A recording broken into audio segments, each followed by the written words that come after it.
And finally back in action. Hello everybody, welcome to Geekheads podcast where we talk about everything film industry related. Yeah. Back after 4 or 5 months. Yeah, 5-6 months. It's great to be back. Yeah, and even then 4 months ago, those videos that we last had weren't even podcast episodes. They were just...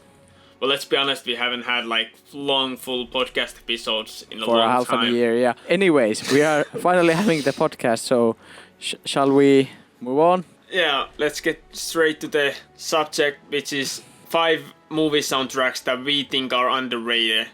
And these are not in any particular order, because it's just 5 that we together came up with. So the first one is Django, and I know a lot of you might be like, this isn't that underrated, but I'm not talking about the Tarantino one with all the songs like Unchained and Too Old to Die Young, blah blah blah. I'm talking about the original Italo-Western from 1966 starring Franco Nero. Have you ever seen the original one? I have probably not. It's all the old type of movies, so yeah. I once watched it just because I wanted to watch it. It's in YouTube, you can watch it free. So yeah. But it's an old movie. It was, let's be honest, it was hard to watch because it's just it's an old movie and it's so slow. But regardless, the soundtrack is actually awesome. I really like it, and I understand why Tarantino wanted to use a lot of the same songs or scores, a lot of the same scores that were in the original one. Yeah. Of course, the main theme, Django itself, is a score which I bet most of everybody listening knows if they have seen the Tarantino one. Yeah, or has heard. Or has heard. But also scores like Blue Dark Waltz, which is short but sweet or cool waltz score, and La Corsa, if that is how it's pronounced, especially the second version, because there's 2 versions in the movie, and the second version is a little bit longer and a little bit different. And Duello nel Fango as the last one. Those are especially super good. Django is something of course everybody actually knows. It's amazing. Yeah. It's like a legendary theme song, basically. Yeah. You have probably seen the Tarantino one. Yeah, I have seen the Tarantino one. Holy shit. Yeah. I have to ask right now, and let's keep moving on. Your favorite score, because obviously this is your pick for the list. So yeah, well, I have to go with the Django. I play that with guitar and stuff like that. I just like it. It's so fun to play and so fun to listen to. So that's what I'm gonna go with. By the way, just wanna fastly tell, even though this is not about the soundtrack, but the movie, fun fact, it was almost or was it even over a decade that this movie wasn't allowed to be played in movie theaters or in anywhere in UK because it was too violent at the time, which is weird thinking about. The Tarantino one, I think was. That was violent, but it was different back in the 60s and 70s. So, but that's a fun fact. Of course, it was way too violent at the time, even though nothing compares to Tarantino one. But yeah, should we move to the second one? Yeah, let's not get stuck in one subject. Yeah, of course it's a podcast, so but we still have the time frame issues we had previously last half a year ago, but it's looking better. Actually, hella better. It's we can keep telling that to ourselves. But yeah. Well, yeah. So the next most underrated soundtrack of all time is from the movie The Last of the Mohicans, and I think the soundtrack is by Trevor Jones, if I'm not wrong. Yeah, Trevor Jones. I have good notes. Excuse me. I really think the movie is also good, but when I was researching for this episode, I was like, what soundtrack doesn't really get brought up that much? Yeah. Nobody really talks about Last of the Mohicans soundtrack when talking about greatest soundtracks, and when I was listing some so-called greatest soundtracks movie, some YouTube videos or something, compilations 2 hours long, and there was none of these tracks or scores. I was wondering, what, really? So immediately that forced me Yeah, to I mean put it in. there's only pretty much the one Yeah, well, one score, which is the main theme. yeah. Is it named just main theme? I'm not I think that's sure, like but yeah, it's that is pretty played, pretty main title or something. But that is pretty played theme song or score. But otherwise a lot of them are like you don't know them by name, but you just when you hear the yeah. hear the score, Yeah, you're like, this is one. Yeah, I've heard that. absolutely. This is one you might have not seen the movie, but you probably have heard the sound or the main theme of the movie. You know. Yep. I also get kinda what is it, Rambo? You know, movie. What is it actually called? Yeah. Yeah, movie vibes from the soundtrack. It's pretty similar. Yeah. I have to listen to the Rambo. I don't remember any. Like I haven't listened to any Rambo soundtracks in a long time, so I think you know better. But the Mohican soundtrack is I really like. There's a few songs like Fourth Battle, River Walk and Discovery, Take Keys. What else are there? There's a lot of Good scores. Good scores on there. So, what is your favorite score from this movie? I have to say, probably my favorite score has to be called Top of the World, because it's basically the main theme, but it's just kind of longer-ish version. Yeah, true. Yeah, that has It's a good one. it has to be my favorite. I mean, the whole soundtrack has this kind of somewhat like mysterious or like older vibe, but like still has this like survivor. I don't know, maybe Yeah. emotional type of, but still power score. For some reason, it gives me like Disney vibe. Yeah, Like- I get this like like a kind of naturist vibe, like Well, it fits the movie pretty well. yeah, kind of like pure and like emotional track somehow, but still has a lot of power in it. Yeah, it's like pretty epic. Yeah, in it's a way. pretty. It's pretty epic in Yeah. some way. Do we go to the next one, the third one? Sure, yeah, The next one is Public Enemies. yeah, I don't know how many people honestly know this. Like, it's one of my favorite gangster movies, and Yeah. like personally, I think it's one of the best gangster movies, at least that I've seen. And I've seen a lot of gangster movies. I'm not talking only about like mafia related, because it's not mafia related, but yeah, gangster movies in general and criminal movies based on real life in general. It's really underrated movie, and it's a really underrated soundtrack. And the main character, which is John Dillinger, real life bank robber, I think the first Yeah. real Public Enemy #1 by FBI, or first FBI's Public Enemy #1, which is a short list. I think there's only 5 ever been in the history. So John Dillinger, he was such an interesting real life figure that that deserved to have a movie like this. And it's sad that because there were some issues with like commercial side of the movie, that it didn't get as much attention that it probably should have. So I do the best I can to share this movie to others, so that others will watch it and hopefully enjoy it as well. But yeah, the soundtrack it's great.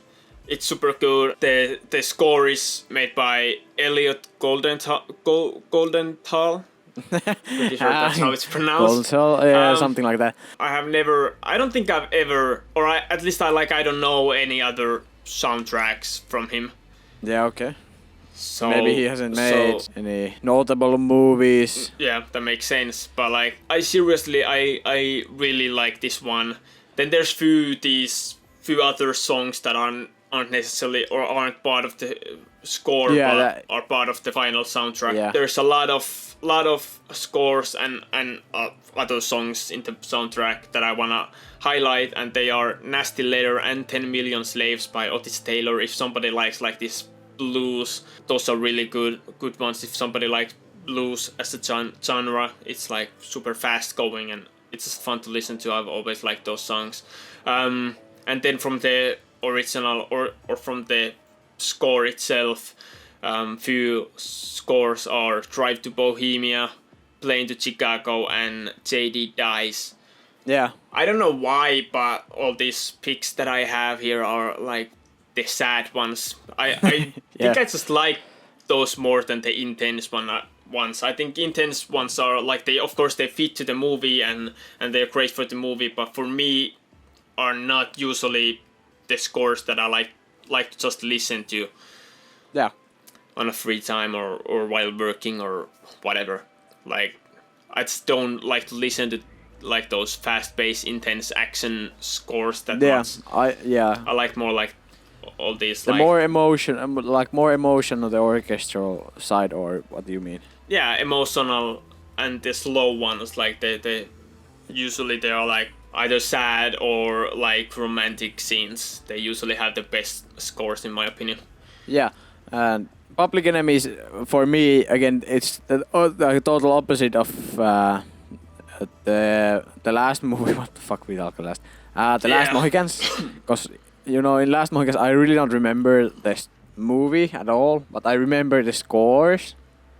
But on this side, I really don't remember any of the original scores, but I do remember multiple scenes from the movie, and I'm pretty sure I have seen the movie only once, and that's not 5 years ago, but long time ago. Yeah, well, I can tell that it's one of the few rare movies that I've cried at the end watching it, and the end is pretty sad and emotional. Yeah.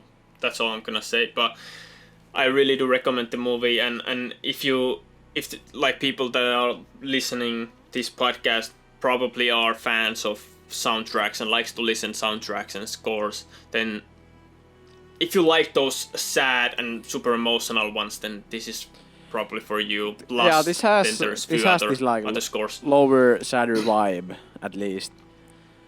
Yeah, and for the most part, of course, and I think they have also taken or at least kind of thought about this movie being around what is it, 1960s or something? It's actually 1930s. No, 1930s. Yeah. Yeah, 1930s. So I think they have also picked that 1930s orchestral vibe in it. So it's not so futuristic orchestra or what we have now, like electronic orchestra. Yeah, true. It's different than what a lot of people are used to, and a lot of movies in general usually have. It's a different vibe, and also it has a lot of these other songs that are not part of the score. There's a lot of like these old jazz songs. Yeah, they have taken their they have just added the soundtrack with some like songs that fit the time frame and the music style of 1930s, which is well picked. Yeah, exactly. I will say. Yeah, I think it's a good. Yeah. Good soundtrack in general. I think it's well made. And designed, especially like for the movie, and it's just fun to listen to, at least for me. Yeah, but yeah, should we go to the next one? Yeah, but no, wait. I didn't hear you mention your favorite score from the soundtrack, if I'm not wrong. Yeah, true. Favorite score, I'm gonna I love Otis Taylor's songs, but I'm not gonna include them for this big. So I'm gonna go with Drive to Bohemia. I think it's like super sad, but it's also like probably because I vividly remember the scene where it was. Not that I don't remember. I remember the ending where the JD dies, scores 2 and stuff like that. But Drive to Bohemia especially, I just remember the scene. I'm gonna spoil a little bit. There was a guy, if I remember correctly, there was a guy who they escaped from or drive away from a place, and one of the guys died, and the other guy was holding his hand and trying to keep him there, and he sees him die while grabbing his hand, and it was super emotional. Public Enemies has a kind of incredibly good soundtrack for being I would say not like top movies or like the top of box office type of movies. Yeah, and it's sad that it's not it wasn't box office hit, because I think it's the quality of the movie. It easily could be, thinking about all these legendary gangster movies that everybody talks about. Yeah. Even Bonnie and Clyde, I think, has much more attention than this movie ever had. And actually, fun fact, this recently at least was in Netflix. I don't know if it's anymore, but recently it was in Netflix. And I heard a lot of people talking about this movie, and it got more attention. And there was like YouTube videos made about this movie, and people were like, "Where have this movie been? Like, I have never heard about this movie, and it's amazing." And Yeah.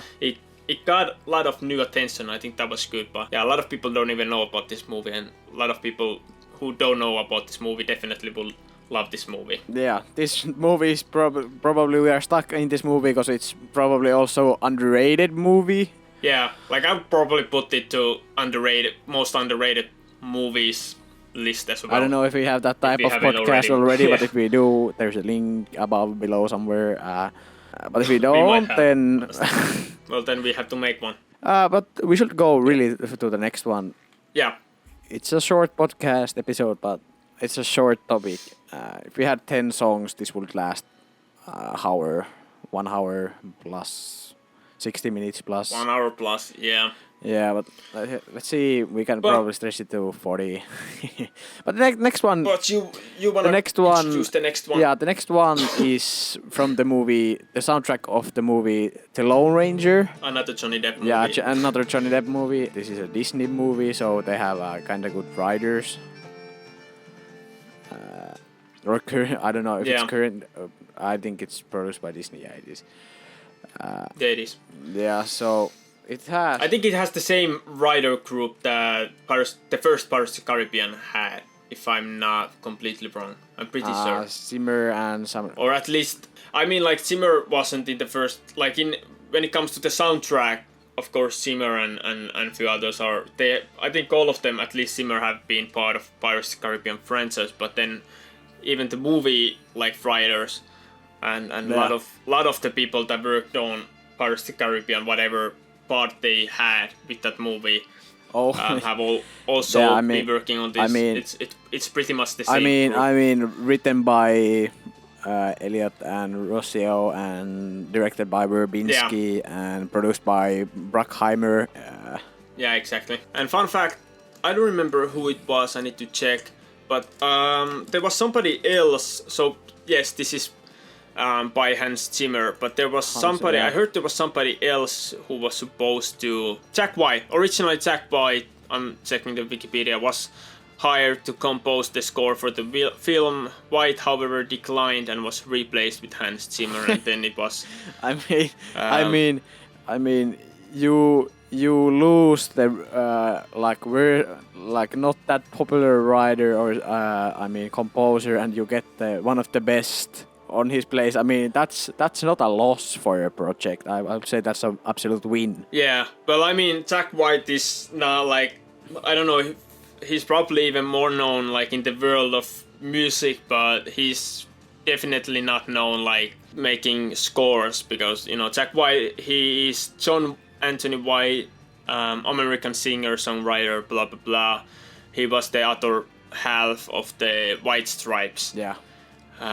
Which everybody knows, the Seven Nation Army and Yeah. stuff. So, but definitely have never known. I don't know any movie that he has composed. So I don't. Yeah, I cannot absolutely. tell how much he has made these Yeah.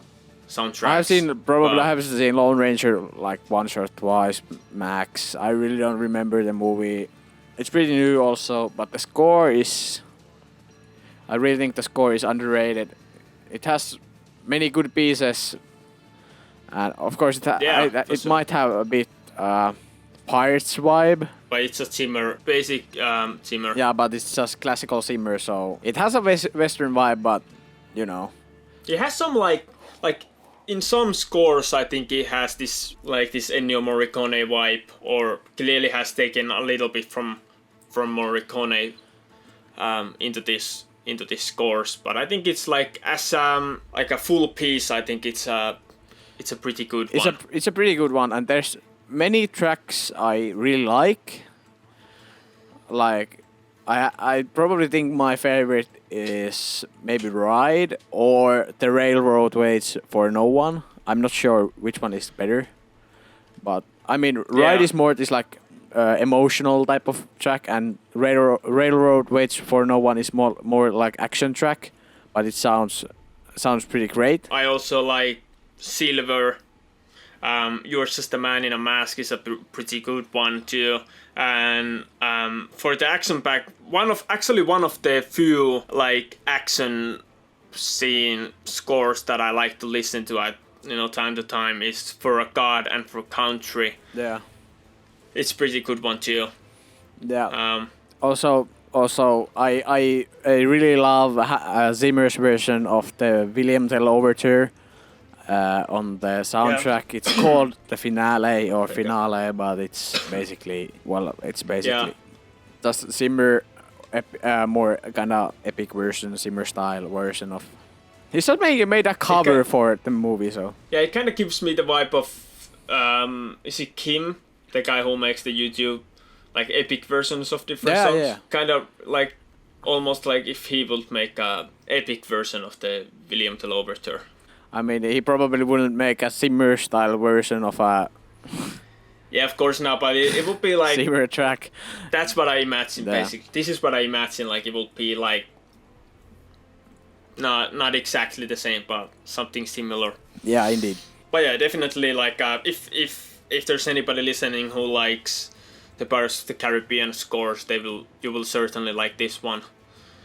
Yeah. And this movie wasn't actually like I really loved this movie. I watched it in movie theaters and I really liked it. Yeah. So I was a little bit surprised, but a lot of people it wasn't the best received. A lot of people didn't like it. But the score, I think nobody can really say they hate the score or it's a super bad. Maybe somebody can, but. Nah, I don't think there's like super valid points. Like even critics who dislike this movie said that Zimmer did amazing job still. Yeah, indeed. But we are kind of now starting to repeat ourselves, and I think it's good time to move for the last track of the episode. Of course, let's go to the last one. This is probably the least known. Yeah, I would say the least. Yeah, least known, and probably don't take as much time for us, but you never know. But yeah, definitely not as known movie as the others on this list, except maybe the first one. And I think still a lot of people know the Django more than this one just because of the Tarantino version. But yeah, definitely not as known. And so, well, basically definitely fits this list. And I got to stop saying definitely. But the movie is Sacco and Vanzetti. And, well, it's an Italian movie. So that's why a lot of people haven't seen it. I don't even know if like there is any more or where you can find this movie. Maybe in YouTube. I remember watching this once, but I don't remember where I watched it. Yeah. And have only seen it once, and didn't really even watch it with that much care. And in fact, I only know of this soundtrack and movie because of Ennio Morricone. I just happened to listen to a Spotify list called The Best of Ennio Morricone that I really like to listen to time, and came across Here's to You, the biggest score from this movie, and I was like, what is this? This is amazing. And the movie itself it's pretty good. Like it's old and stuff like that, and it's Italian and not the Hollywood style, so maybe a lot of people won't enjoy it as much, but I didn't think it was bad. At least I think it was pretty good for like old movie especially, and a lot of people who likes old movies probably are gonna want to kill me or something, but the soundtrack, let's talk about the soundtrack. That's amazing, especially the last score of the movie, which is like the biggest or the best known, Here's to You. Yeah, Here's to You. Even though it's basically just one verse, repeating just one verse plenty of times, but it's just the instrumental and stuff. It's super good. Other scores I want to mention are, and I have no idea how to pronounce these, so all the Italians don't murder me. Speranza di Libertà and La Ballata di Sacco e Vanzetti. Yeah. How the butcher in French words and what Italian? Fuck me. French words. Yeah. French. Now they definitely are gonna kill us. No, they definitely. Italian mob, chill, please. Yeah. Thank you. Yeah. Cosa Nostra, don't kill us, please.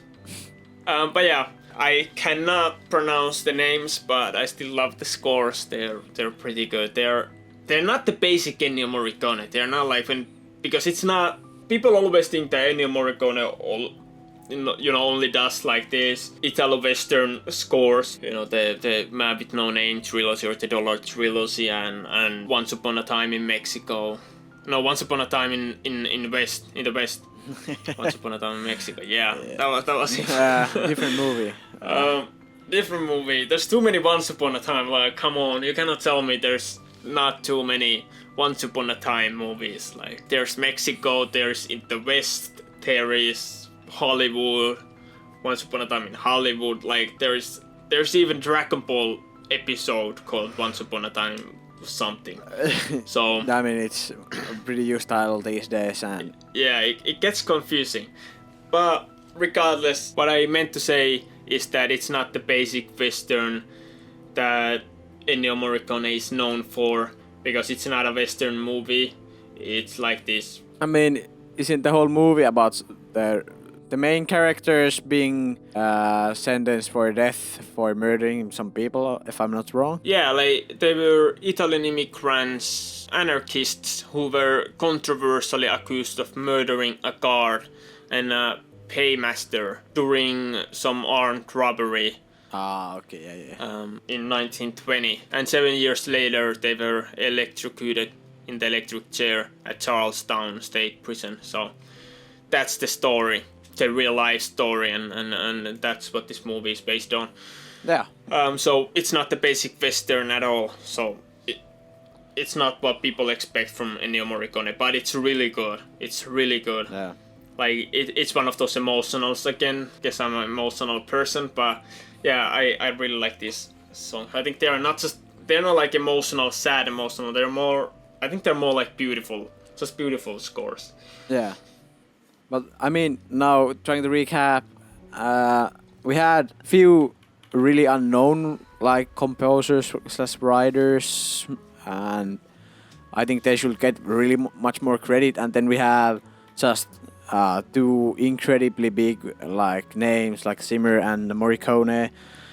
At the end of the list. And like it's just they have so many good tracks that it's easy to lose some of these fine pieces. Yeah, like for the Ennio Morricone thing, like I wouldn't blame if like Ennio Morricone fans wouldn't even know these scores from Sacco and Vanzetti, because yeah, it's much less known movie, especially like outside Italy. I don't know how big of a movie it's in Italy, so I cannot tell, but like at least here in Finland, I probably don't know anybody who has seen this movie, and I only know it because of Ennio Morricone. So yeah, definitely, if like we are going to the one concert where there was supposed to, there is supposed to be Ennio Morricone music, yeah, or Ennio Morricone scores.